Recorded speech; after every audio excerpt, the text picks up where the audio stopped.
ये कहते हैं जांच मत करो, जांच एजेंसी का नाम अरविंद केजरीवाल है, हम जिसको क्लीन चिट दे दिए वो एकदम स्वर्गिक दूध से धोया हुआ है।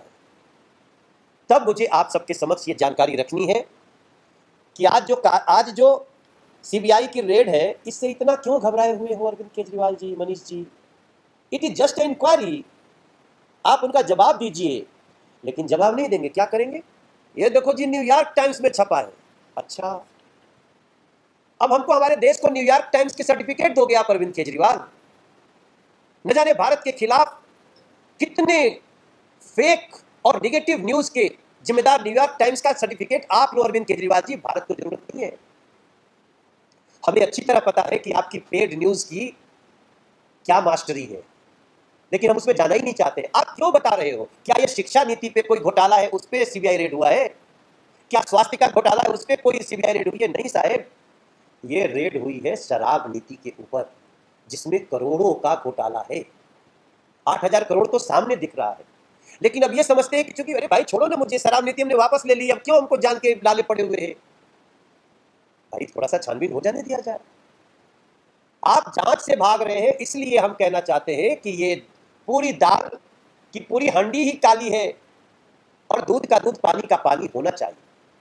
एक और जवाब आया आम आदमी पार्टी से, उनके प्रवक्ता बोल रहे हैं, क्योंकि ये कभी भी टीवी पे बैठ रहे किसी चैनल पे किसी अखबार से, तो ये नहीं बोल रहे हैं कि शराब नीति में क्या घोटाला हुआ। तुरंत जैसे पूछेंगे शिक्षा नीति में न्यूयॉर्क टाइम में छपा हुआ,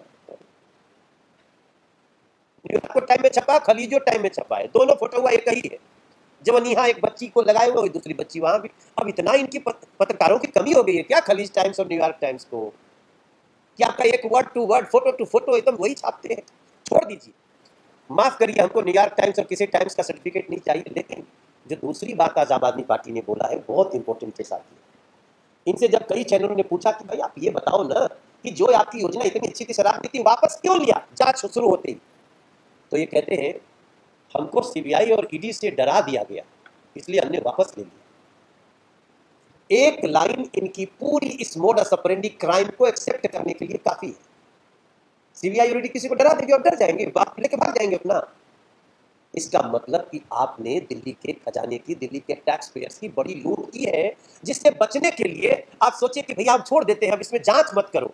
लेकिन जांच तो रुकती नहीं है। बाबा साहब भीमराव अम्बेडकर जी का लिखा हुआ संविधान, कुछ संशोधन, उसके आधार पर कानून अपना काम कर रहा है। इसलिए मैं आज दिन में, हमारे अध्यक्ष जी ने भी कुछ बताई होगी, हमारे प्रवेश वर्मा जी ने भी कुछ जानकारी दी होगी, हम आपके सामने ये जानकारी रखते हुए कि ये स्वयं स्वीकार कर रहे हैं कि हम सीबीआई के डर, सीबीआई और ईडी इसके डर से हमने ये अपना शराब नीति वापस ले लिया। तो भैया मेरा ये मानना है कि एजेंसीज को ये भी चेक करना चाहिए कि क्या इसमें मनी लॉन्ड्रिंग का भी कुछ केस है। एजेंसीज को ये भी ध्यान रखना चाहिए कि क्या इन्होंने ये चक्र अपने ब्लैक मनी को व्हाइट करने के लिए किया है कई तरह से। और ये भी जांच करना चाहिए एजेंसीज को कि इन्होंने इन पैसों का कहां कहां दुरुपयोग किया है। क्या उत्तराखंड का चुनाव, गोवा का चुनाव, पंजाब का चुनाव, ये सब चुनाव दिल्ली के नहीं लूट के पैसों से हुआ? क्योंकि एक तो मैं 1,51,564 करोड़ का हिसाब मांग ही रहा था अभी 2 दिन पहले यहीं बैठ के आप सबसे। तो मेरा कंक्लूजन ये है कि आम आदमी पार्टी सीधे सीधे ये बताए कि शराब नीति में कितनी लूट हुई है, कहां पर इन पैसों का दुरुपयोग हुआ है। और मुझे लगता है कि इनके एक स्टेटमेंट से जो स्वीकार होती है कि हम सीबीआई और ईडी से डर गए थे इसलिए हमने वापस ले लिया, तो इनको अपने पद से, मनीष सिसोदिया को तुरंत इस्तीफा देना चाहिए। नहीं तो ये पद पे रहते हुए अपने पद का दुरुपयोग कर सकते हैं और ऐसे भयानक बड़े घोटाले में, शराब घोटाले में फंसी ऐसे मिनिस्टर को तुरंत अपने पद से हटाना चाहिए। ये भी मांग करते हुए मैं आम आदमी पार्टी के सभी प्रवक्ताओं को याद दिलाना चाहता हूं कि इस समय बात शराब नीति की हो रही है, उस पर आप बात करें। देखिए, अगर एक पॉकेट मार भी पकड़ा जाता है ना, तो पहले यही बोलना शुरू करता है कि अरे बहुत शरीफ आदमी हूं भाई साहब, गलती से मेरा हाथवा आपके पॉकेटवा पे चला गया था। तो क्रिमिनल जो माइंड है ना, अब इन बातों का क्या महत्व है? हम कह रहे शराब नीति पे बात करो, आप करो डर रहे हैं। अब वो डरना न डरना ही तो बहुत सारे चुनाव हुए। अभी तो आप छत्तीसगढ़ में भी चुनाव लड़े थे, मध्य प्रदेश भी लड़े थे, आप उत्तराखंड भी लड़े थे, गोवा भी लड़े थे। और हर जगह जमानत जब्त करा के आए। और सब बात तो छोड़ ही दीजिए, अभी मैं कुछ देर पहले टीवी पे संजय जी हमारे साथ थे, तो कहते हैं कि हमने 3 बार बीजेपी को पटकनी दी। अरे भाई, 2014 का चुनाव कौन जीता था? 2019 का चुनाव कौन जीता था? 2017 का चुनाव कौन जीता था? और 2013 में आपकी स्थिति क्या थी? तो ये सब मत गिनाओ ना।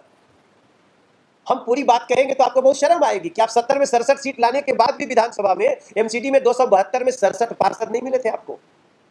यही दिल्ली थी, यही लोग थे। तो इतना घमंड मत करो। हाँ, चुनाव होते हैं, चुनाव में जो होगा देखा जाएगा, लेकिन इसके डर से हम आपको दिल्ली का खजाना लूटने की परमिशन दे दें? नहीं दे सकते। आप शराब नीति पे बात करिए ना। हमने तो शिक्षा नीति पे कुछ अभी कहा ही नहीं, हो तो हम बाद में कहेंगे जब करेंगे।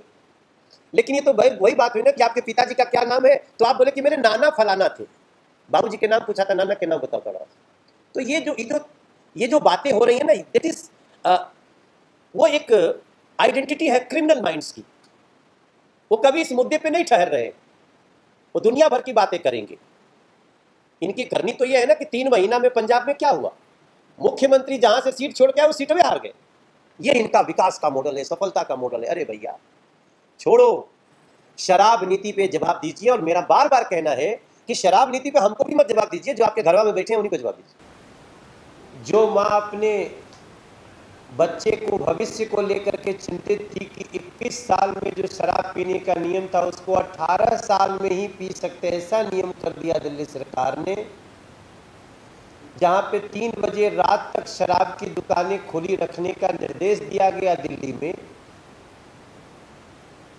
इन सारे महिलाओं बच्चों की करुण पुकार के बाद सीबीआई इंक्वायरी शुरू है और आज मनीष सिसोदिया जी के घर पे रेड है। रेड कहे, पूछताछ कहे, जानकारी कहे, ये सब जो भी हो रहा है, इसका दिल्ली के हर महिला ने, हर बच्चे ने इसका स्वागत किया है। हम भी इसका स्वागत करते हैं।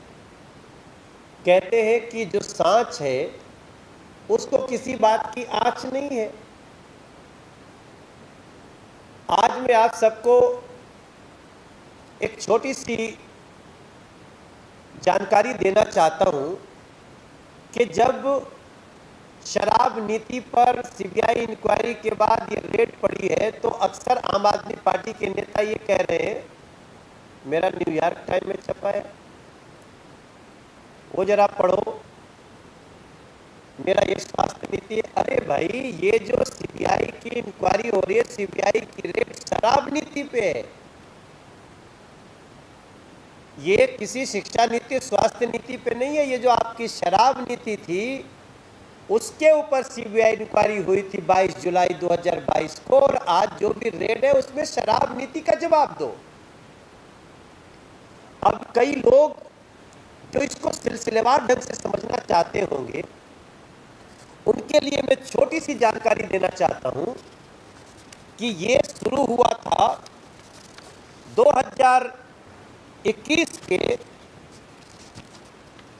मई में, जब हमारा दिल्ली कोरोना के भारी चपेट में, हमें ऑक्सीजन की समस्या हो रही थी, हमारे लोग मर रहे थे, सभी दिल्ली परेशान थी, पूरा देश परेशान था।